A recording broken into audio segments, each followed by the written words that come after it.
As you are aware, His Excellency the President assented to the National Social Security Fund Amendment Act 2022 on 2nd January, and it became law upon publication in the Gazette on 7th January.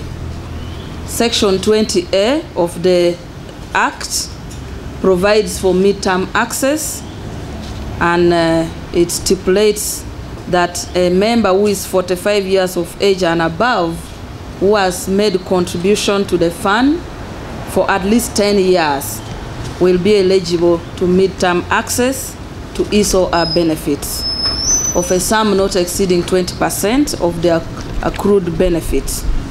And 2, a member who is a person with disability and is 40 years of age and above and made contribution to the fund for at least 10 years is also eligible to access midterm for a sum of 50 years of his or her accrued benefit.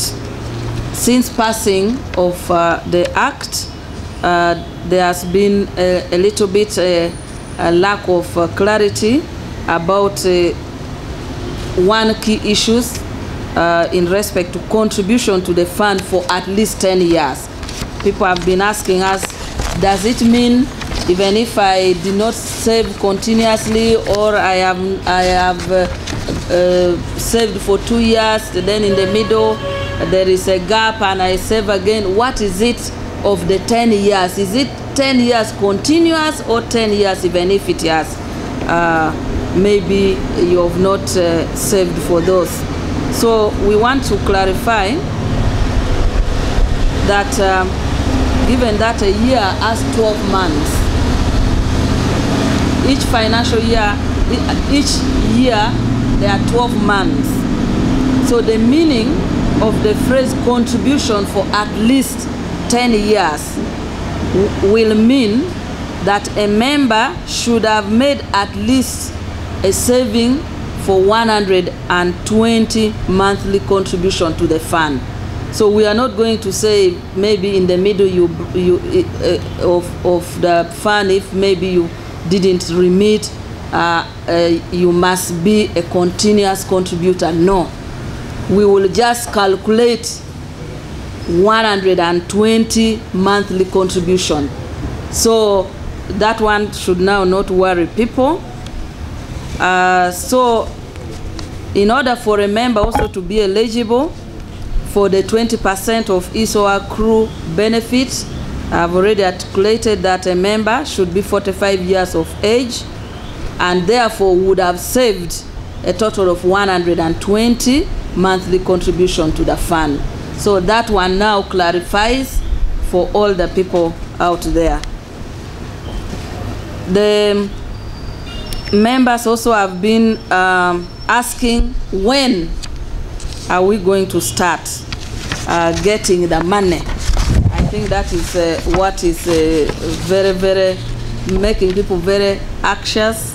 But I want to indicate, and I'm pleased to inform you that consultations have been concluded with the board of Nssf, and therefore I have issued and signed off the National Social Security Fund Midterm Access to Benefits Regulation 2022, and I've signed the commencement date already. I've commenced the implementation of the regulation, and the same has been finalized in the Gazette, and it will come out today in the Gazette. We'll finalize everything, so it will become law today.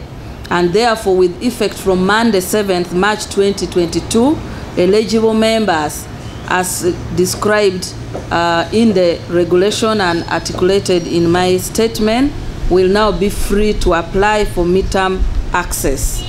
And I want to just give a little bit of the key aspect which is in that regulation. The first clarity I want to make is qualification for access. I've already made. I will make on requirements for application. Application will be online we encourage as much as possible that you apply online. Of course, if you have difficulties, NSSF has offices up country. You can visit those offices and you will be supported to make your application. And for you to apply, you will need your national identification card. If you are not a Ugandan, you will need your alien's identification card. If you are a refugee, you will need your asylum seeker or refugee registration documents.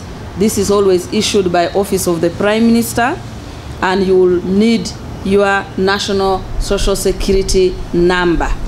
Those are the 4 things you need for you to start the process of application. Once you have applied and you have assessed and you meet all the requirements, you will then choose which payment methods or option you would want. You will be able to be paid either through the bank or through mobile money.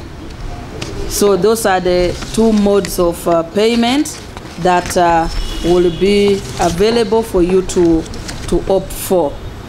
Therefore, I want to now just reiterate that over the last few months, NSSF has been developing capabilities to efficiently process and pay the midterm benefits to qualifying members. The fund has developed technology to perform validation. So we need to validate, because these days people can impersonate others. So validation technology has been enhanced for both registration of data and for ensuring that midterm benefit claimants can get services through the online system. So the managing director will give more details about the procedure for all the remaining aspects of the implementation of the regulation. For me, is to reaffirm our commitment to continue supporting you, supporting the workers and qualifying members to apply. And we expect, and we have estimated, and the fund is prepared adequately to pay at least 50 billion per week over the next 5 months. The money is available and preparation is concluded, and the estimate for the next 5 months, we expect high volume of people to be applying, and estimation of 50 billion payment per week is what the fund has estimated. Because we also didn't want to allow technical people to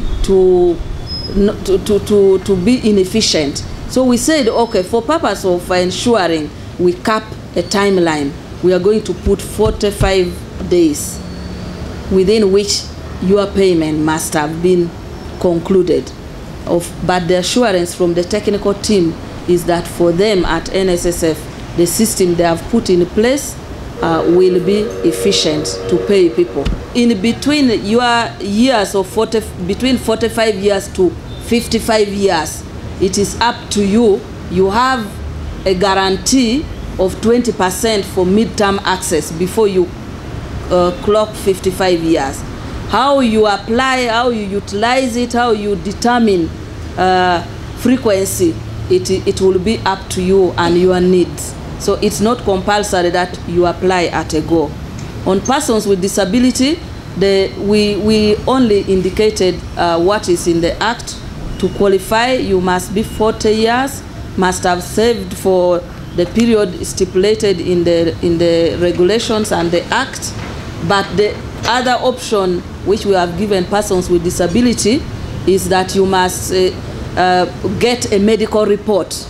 A medical expert should confirm that you are disabled, because we have got people, you know, these acrobats who are able to fold their legs and be able to put it here. Somebody can fold the leg, come to NSSF and say I'm disabled, and be able to get the money.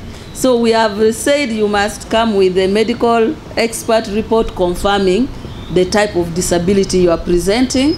Secondly, if you cannot read or write, or maybe you're blind, you need a braille, you are allowed to come with an assistant, somebody of your choice that will support you in the application process.